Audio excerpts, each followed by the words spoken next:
What was your first takeaway from Florida watching it on Saturday? We watched the game just like everybody else, and then had opportunity to watch the video. It's like I said, we're playing an SEC team, a top 25 team. I don't know what the rankings came out today, but that's the team we saw last week. Fast, athletic, good offensive line, guys on defense that can run. Excellent kicker. From our standpoint, knowing both coaches, knowing Will and his days of his aggressiveness on defense, and knowing Brent Peace for a long time, for me they were extremely vanilla in their approach. I think Coach Muschamp talked about that, wanting to be able to run the ball and throw play action off that and get explosives, and they did that. And so I think it was a way for them to evaluate their program and their players, and they won the game. And so for us, it was really a chance to just look at talent level, and because I think just like he said and I said right after the game, they didn't show very much as far as scheme. How do you handle that when you're sitting there watching Florida work out all of its opening day kinks and jitters and things like that, knowing your team doesn't have that opportunity? We wouldn't have handled it any differently if a week before when we played Louisiana Tech. So we wouldn't have been able to watch them play. Does that make sense? Well, this is our first game. Right. But Florida's had the opportunity to kind of work out those jitters and things. Is that a little frustrating, or you just can't do anything about it? You can't worry about that. I mean, we can't change what happened last week, and it's how you approach it. And, there's positives and negatives to both. I think any coach would tell you that they've gotten some first-game jitters out of the way. That being said, the same questions are asked, well, how's your quarterback going to handle opening at home against an SEC opponent, game day here, all that other stuff? The same questions would have been, how's he going to handle opening on the road? So whatever happens, it's a first game, and how you handle it, it varies from week to week. So we can't do anything about what happened the week before. We just been dealt a new set of circumstances, for which we prepare for. And like I said, for a lot of people, for us as a coaching staff, the challenge will be we don't know how guys are going to react in certain circumstances. We haven't been around this team.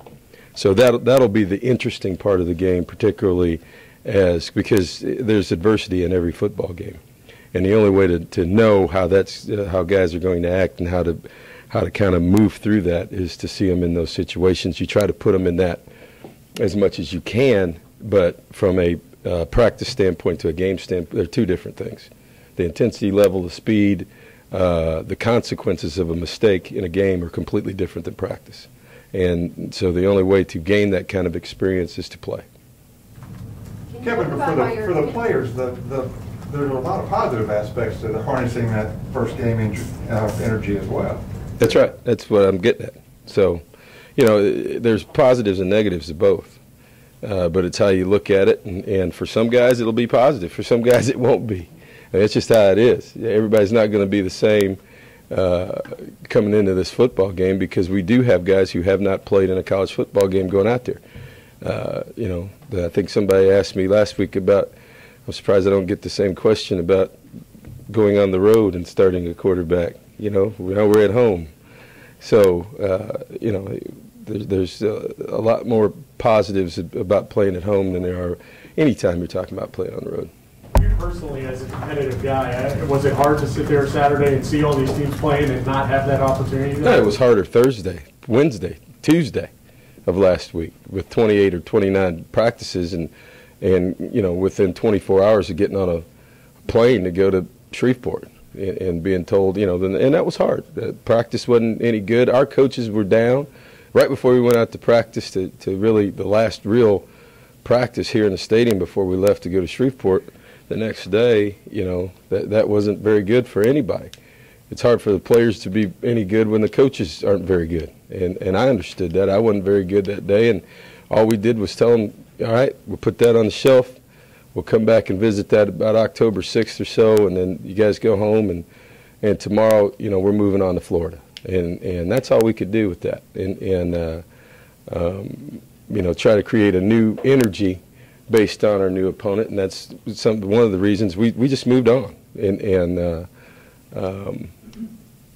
kind of used it as creating some sort of new energy instead of just practicing, 6 or 7 more times for another game. Is that a little bit of a disadvantage for Florida if they didn't get to see you play and you've got a new quarterback? You just asked the same question that these guys asked. Okay, but what I'm asking, so I want to get to the Muschamp point. Does that help him that he's played against an air raid? Does that give him any kind of I don't know. advantage? You'd have to ask Will that. Can you talk about the development? Can you talk about the development of your young quarterback throughout camp and what's impressed you most about how he's grown? Yeah, I think he, like I said, we had a battle early. I don't think it's changed very much from what I said a week ago. The reason that he was starting 2 or 3 weeks ago is because he's earned the right to start. We gave him that with 2 weeks to go so he could get more reps as the starter, the team to feel comfortable with him. He could feel good in a leadership role. I think he's continued to progress, but he's a young guy. And, as I've said before, whenever your experience is not about age.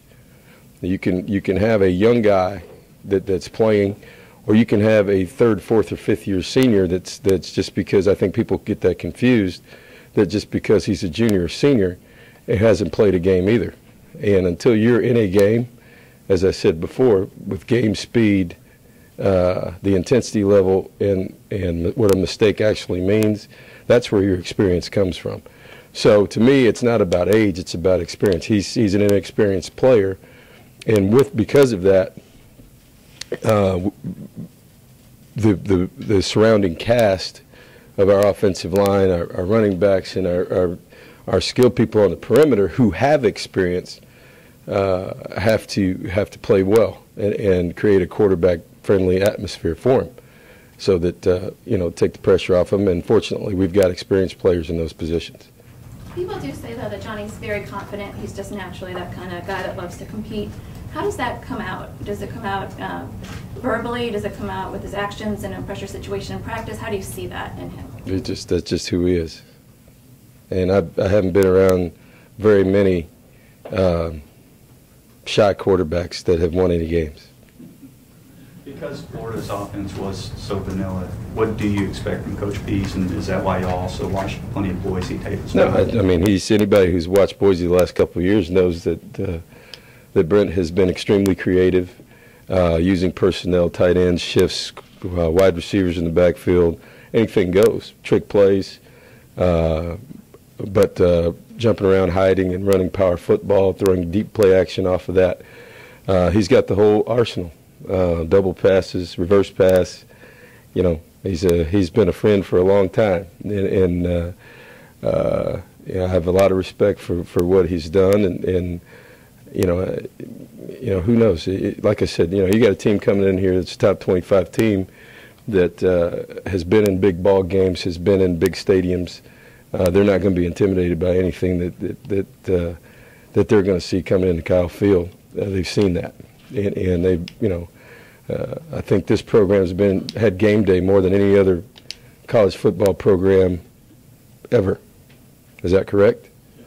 So all this stuff is old hat to these guys. So they're coming in here to play football, and there's nothing around here that's going to intimidate them.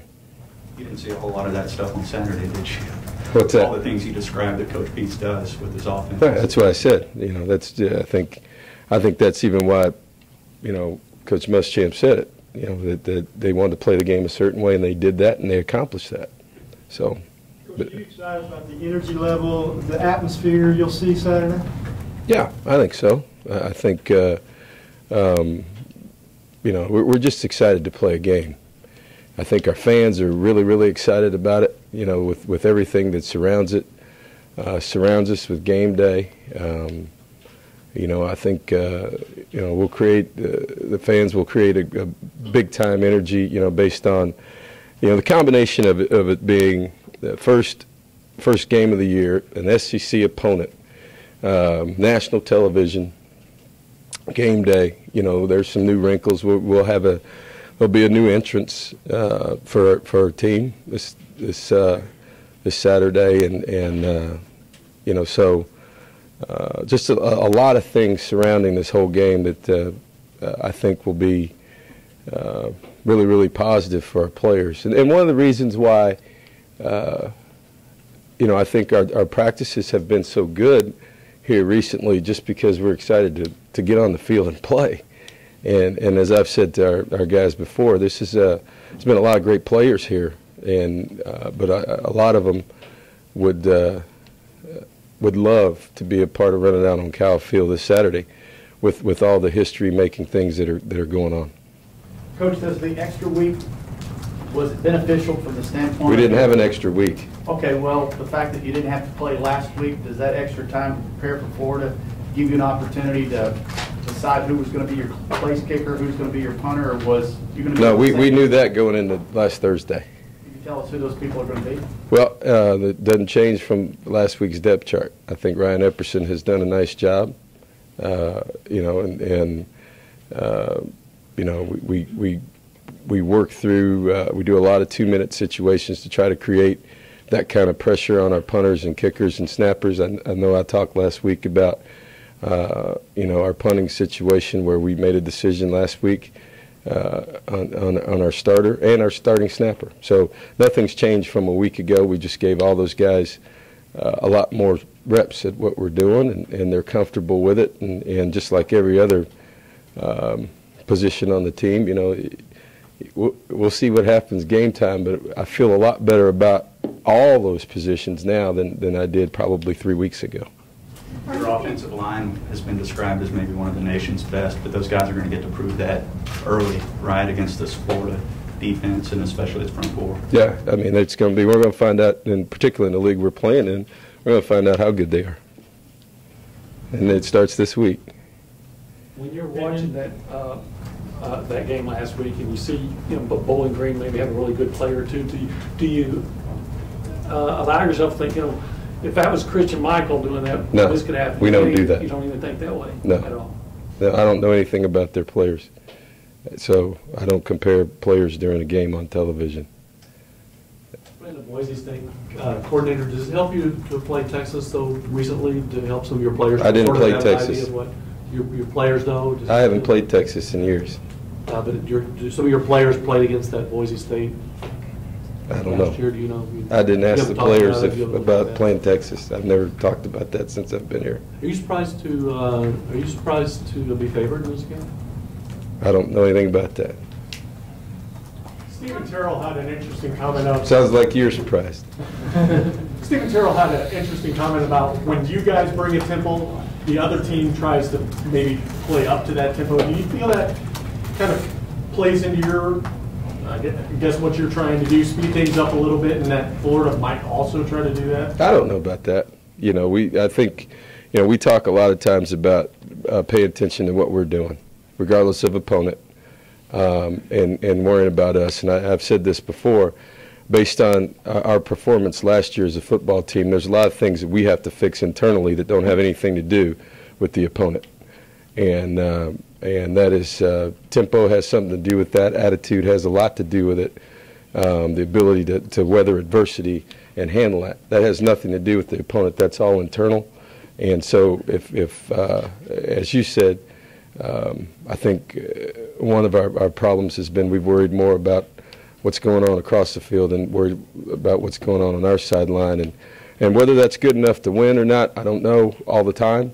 But that's one thing we need to fix, and we've worked very hard on, and I'm anxious to see how we handle it. And I don't know that changes overnight, but I know that it's something that internally is something that we've talked about at length, and something we're working on addressing, and that's why we're anxious to play a game. Hey Kevin, usually on the second week in September, A&M or some schools will be playing at night because of the heat. So what extra precautions are you taking for the heat? And how many, I know rotating players would probably be something you're going to do. How many players do you think, offensive linemen, can you see comfortably playing, wide receivers, that kind of stuff? We've practiced in the heat. We've been inside one time. Yeah, did you do that intentionally? Is that something you... That's something that we've always done. Did it at Houston, We've done it here. We went indoors one time and it was lightning. So I don't know that we're taking any extra precautions. I know that what we've done is educated our players early in two-a-days before camp started, them knowing that we were going to practice outside the whole time, knowing that we were going to play in a league that has a possibility of an 11:30 game, a 2:30 start, or a night game. And basically that TV was going to dictate that. The better team you are, the better opportunity that you're going to have to play the 2:30 or 7 o'clock game. So, we need to be prepared for that. And the only way that I know how to prepare for it is to practice at that time. Last Saturday, that's the reason why we came out at 12:15. And we practiced in the middle of the day. So I don't know that we've taken, I don't think the word is extra precautions. I think that we've prepared in the heat, and our guys should be comfortable with that. Or misters and stuff like that? No, we don't have misters at practice. I mean, on the sidelines for Saturday. I mean, we've practiced, and hopefully we've, in the course of since August 3rd, since we've been outside the whole time except for once, I think our guys are used to it. Well, when you substitute offensive linemen, do you do it by platoon or do you do it individually? How do you normally like to do that stuff? I don't like to substitute them. Coach Stephen Terrell talked about how you were a confident coach, and he really liked that. Has that confidence, has it trickled down enough, you feel like, from when you got here to now with the players? We'll see, won't we? I don't know. I mean, I don't ask them. I don't go out there and say, hey, guys, are you confident? I don't know. I mean, I think the important ingredient is for you and our coaching staff to be who they are and to communicate with the players and talk about the truth and where they are and be honest with them. And as long as you're honest with players, positive or negatively, and how you put it, I think players understand that. And your ability, even from a negative standpoint, to say, here's where we are, but here's what you have to do to get that fixed, and I'm here to help you do it. I think that's important, instead of just yelling at guys. And I think the communication is the key. And so, we've been around. There's a lot of guys on this staff that have been in really big games, national championship games, BCS bowls, understand not only winning, but the process of winning, which is probably more important than winning. And I think players understand that, and the ability to push that. Now, like I said, we've got a lot of guys that are playing in their first game. We've got a lot of guys that are playing, new staff, being around a bunch of players that we haven't been around, and how they're going to react in those adverse situations are going to be the key, and how we can, kind of fight our way through that. How we will fight our way through that will be interesting to see. But, any game, no matter what the situation, there's always adversity. And, that's probably the only thing, not the only thing, but as you asked before, I think, you asked about the first game. That's the one negative that you have right now without playing. Coach, you talked about a lot of players would love to be part of this game, first SEC game. As the coach here going into this game, do you have thoughts on that? No, I've said before, I'm extremely honored to be the head coach at Texas A&M in this situation.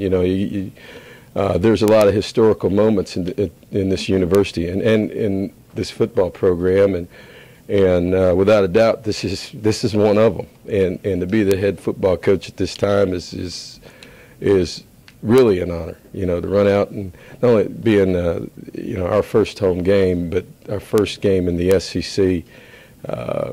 It's a lot of firsts going on here Saturday, and for me, it's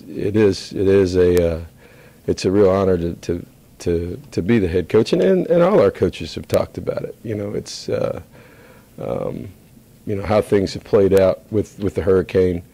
with this being our first game. There's a lot of other question marks, but I think it's kind of neat that our first game that we're coaching here as a staff is a home game against Florida. It's a pretty good deal. Aside from it being a first, do you feel like a win would carry any other significant meaning for this football program?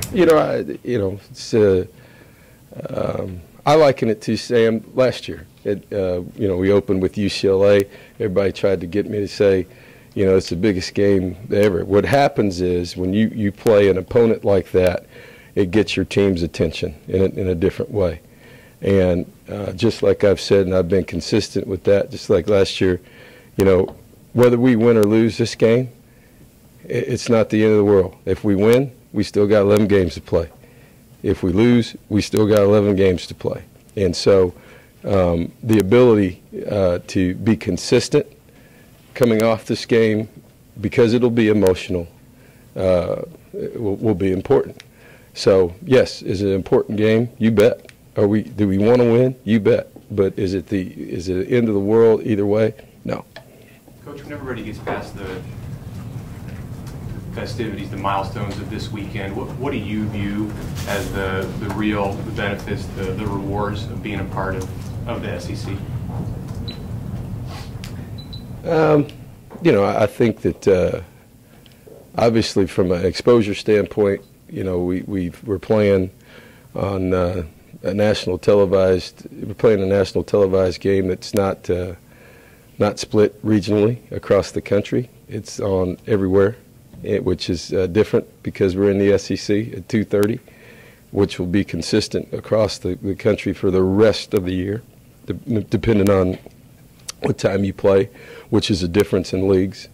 I think that that gives us the exposure that we need to, as a football program, to attract talent and raise our talent level.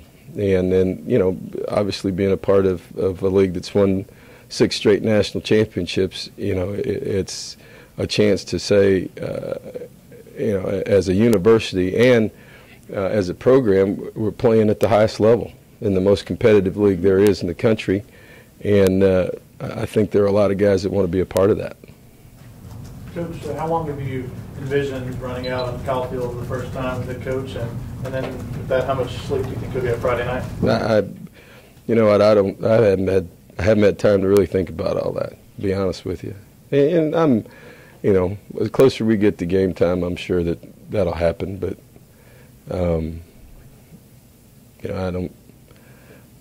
I haven't really thought about all that. We had a lot of things happen in the last week, so you had to shift gears and move on. I think a lot more about the scenarios that can happen during a game than how I'm going to run out on the field before the game. Coach, what are your impressions of Florida running back Mike Gillisley? I think he's a good back. I think he and Mac Brown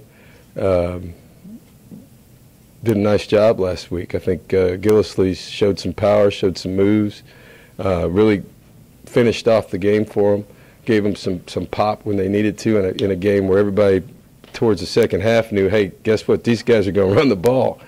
And when you have a running back and an offensive line that say, you know what, we know they're going to run the ball, and he can still make the yardage that he made and finish off the runs the way he ran them, he's a tough guy. So, they've got capable runners. It's, like I said, guys, we're playing Florida, and they're going to have good players. They've always had good players. They're going to tend to have good players,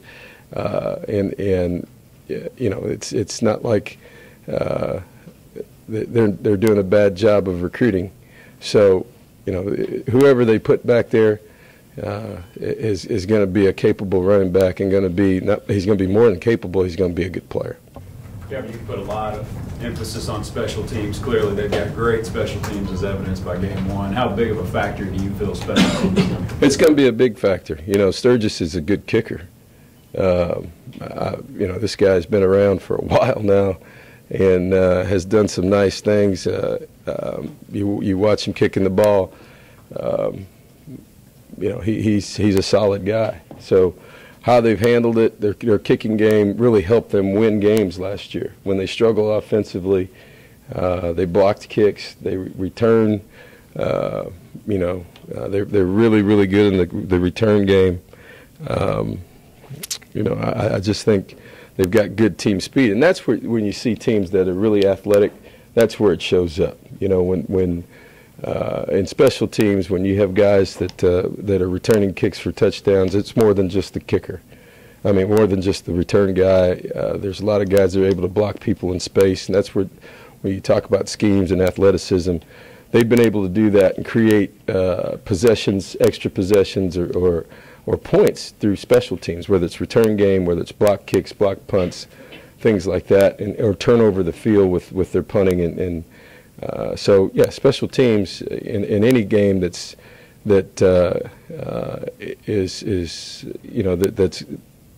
like this is going to be a big deal. For a couple more. Can you sense any extra incentive or eagerness from Christian Michael coming back from these injuries as he kind of goes into this season? I don't know. It's kind of hard to answer because I wasn't here. You know what I mean? So I don't know if he's like this all the time or how he was a year ago. So it's kind of hard for me to answer that. To be honest with you, I just know he wants to play and he's excited to play, which is a good thing for us. Around college football in week 1, there's a lot of players being held out of plays because the helmet's coming off. Is that something you've talked to the team about? Yeah. Have you all taken any precautions on trying to keep helmets on? We've talked to him about that. I think what you've seen is a reaction from the Rules Committee because it was of epidemic proportion the last 2 years. As a matter of fact, I think 2 years ago or 3 years ago, I had our equipment guy call, and I was mad at him, like, why are these helmets popping off? And there's a combination of reasons why, and I think the Rules Committee addressed it, with a player having to leave for one play. It's going to continue to happen every week.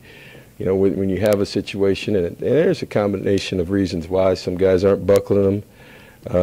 Some are, skull caps, people think have made it a little bit more slicker on the top. There's a number of reasons why, but I think the point of emphasis of the rule is a good one, and we've had officials that have done all our scrimmages and have had guys had to leave the scrimmage because of it in our live situations.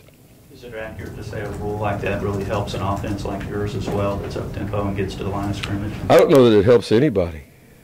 Your helmet flies off, the guy's got to leave, and they stop play. More people are going to make sure and keep their helmets on. I don't know that. I think the intent of the rule is a good one from a safety issue for players. I don't know that it helps anybody anytime a guy you have to stop the game and a guy comes out on either side. You know what I mean? Yeah. So I just figured more guys would make an effort to keep their helmets on as opposed to slowing down an up-tempo offense because of their helmets. I don't know. They did. They didn't really slow it down. They just stay out there beforehand and run the line with their helmet in their hand. They didn't have to stop play. So, I don't know what it does. I just know that from a safety standpoint, I think it's a good rule. Could that be used as a ploy to slow down an offense? I want defense up, my own. Yeah, if you want your players coming out of the game, that's fine. A lot of people substitute players in certain situations, don't they?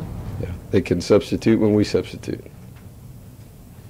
Kevin, were you able to follow UH game at all last weekend? You talked to Tony Sons? I talked to Tony yesterday, yeah.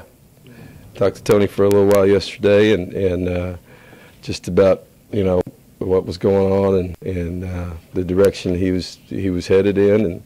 And, my relationship with Tony is long written. He played for me at Houston. He's a guy that we hired, and that was a tough situation for him Saturday, and tough decisions that were made. But it's one of those things that as a head coach, you until you're in that chair, it's hard to understand some of the decisions that are made. But you have to be able you're responsible for everybody in the program, and so like I said, I didn't talk to him until late Monday afternoon, and just encouraged him to go get him this week. Had another vested interest in the game because they're playing Louisiana Tech, so we might have talked a little bit about that too, in case you're wondering. So Sonny will be mad at me, but I said, hey, we got no game film or anything, so we had some preparation for him, but no, I did have a conversation with him and just told him, go get him this week. Did that seem a little bit familiar to you because of what happened here a decade ago with you, involving you? That did come up in the conversation, because I'd been in that situation, obviously, and had a phone call on Sunday night that I was the coordinator starting the next day, and so, yeah, that did come up in the conversation. All right. Coach, we get you out this way. Thanks.